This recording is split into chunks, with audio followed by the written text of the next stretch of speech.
Assalamualaikum warahmatullahi wabarakatuh.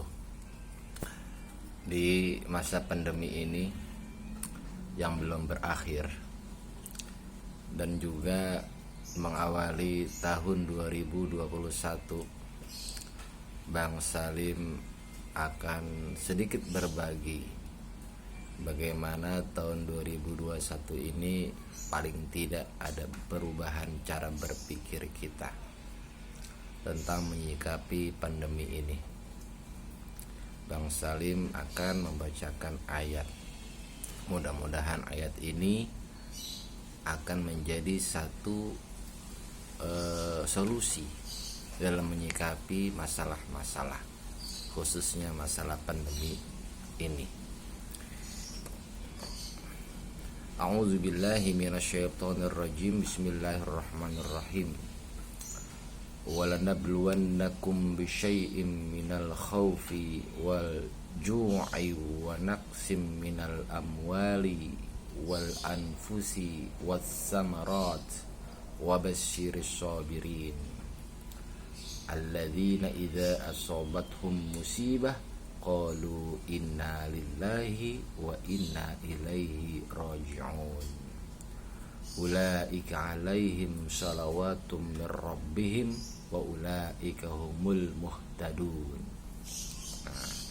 Ayat ini menjelaskan bagaimana Allah memberikan petunjuk kepada manusia, khususnya orang-orang yang beriman, yaitu tentang menyikapi satu masalah. Allah Subhanahu wa ta'ala yang jelas dalam kehidupan ini selalu ada rintangan, ada ujian, dan juga ada cobaan. Nah, di antara cobaan-cobaan itu tadi telah dibacakan, di antaranya apa? Minal khaufi, dari rasa takut, ya, ketakutan. Terus apa? Lalu juga dari rasa ketakutan, kelaparan, jiwa yang galau, yang tidak tenang, terus juga kurangnya makanan ataupun buah-buahan, ya. Pada prinsipnya ketika menghadapi ujian ataupun cobaan, Allah menyuruh kita untuk bersikap sabar. Sabar dengan aktif, bukan sabar pasif, ya. Sabar dengan aktif. Lalu apa hadiahnya? Hadiahnya akan datanglah kabar gembira bagi orang-orang yang sabar. Ia akan bisa melewati rintangan itu. Ia bisa menghadapi dengan tenang rintangan ataupun cobaan-cobaan itu, sehingga akan mendapatkan keberhasilan, akan mendapatkan ataupun juga akan melewati rintangan-rintangan itu dengan selamat. Sabar aktif, ikhtiar kudu, ya, baik zohiron wabatinan.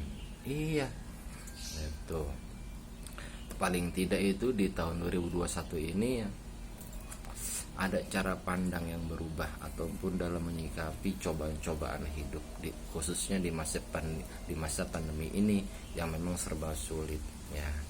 Udahlah, kembali kepada Allah Subhanahu wa ta'ala, kembali kepada Al-Quran wal Hadis.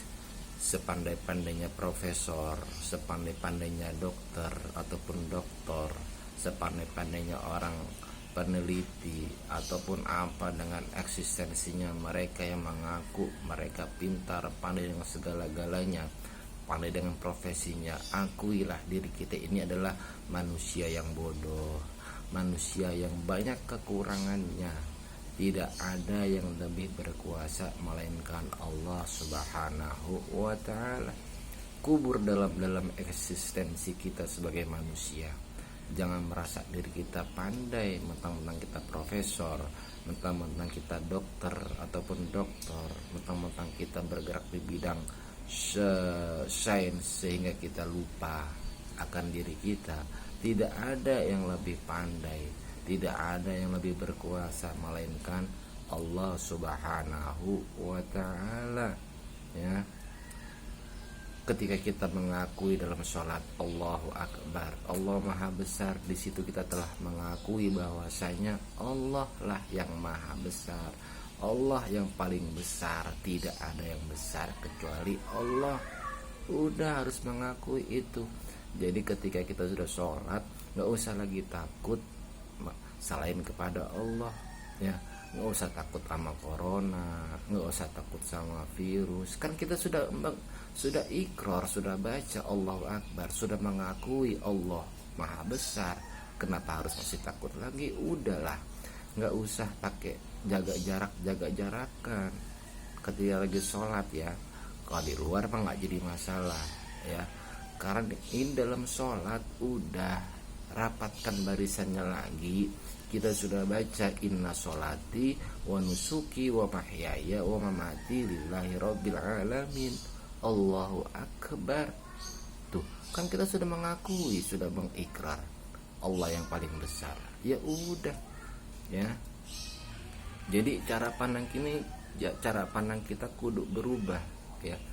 Mungkin tahun sebelumnya kita ketakutan, ya. Ya itulah rasa takut. Jadi sabarnya sabar aktif, ya. Bedakan mana kita sedang bermuamalah, mana kita sedang beribadah. Kalau sudah beribadah kepada Allah, langsung hubung kita seperti sholat gitu, udah pakai deh itu, ya. Nggak usah takut lagi kecuali hanya kepada Allah. Udah. Di luar pun juga begitu, ya. Di luar pun juga sama. Ya, jaga jarak boleh, cuma jangan takut, ya. Takutnya hanya kepada Allah Subhanahu wa ta'ala, sehingga kita terbebas dari rasa fitnah, terbebas dari sifat menuduh orang yang tidak kan gitu, ya. Itulah tadi pokoknya ayat tadi itu mengajak kepada kita semuanya untuk menyikapi dengan baik. Apa kata Allah, orang sabar itu, nah apabila tertimpa musibah ataupun ujian, maka katakanlah innalillahi wa inna ilaihi rajiun. Kami adalah milik Allah dan kami akan kembali kepada Allah Subhanahu wa ta'ala. Kullu nafsin dha'iqatul maut. Setiap orang yang bernyawa, setiap makhluk yang bernyawa pasti akan mati. Udah. Hari ini mati, besok mati, presiden mati, menteri mati, pejabat mati, semuanya mati. Hanya masalah waktu saja, ya. Itu makanya tajamin lagi tuh inna sholatinya. Nah, wa nusuki wa mahyaya wa mamati lillahi rabbil alamin, itu tajamin lagi. Dah gitu aja. Mudah-mudahan orang yang sabar, mereka itulah orang-orang yang mendapatkan rahmat Allah Subhanahu wa ta'ala dan juga mendapatkan petunjuk Allah Subhanahu wa ta'ala. Ulaika alaihim salawatum mir rabbihim wa ulaika humul muhtadun. Ila liqa, wassalamualaikum warahmatullahi wabarakatuh.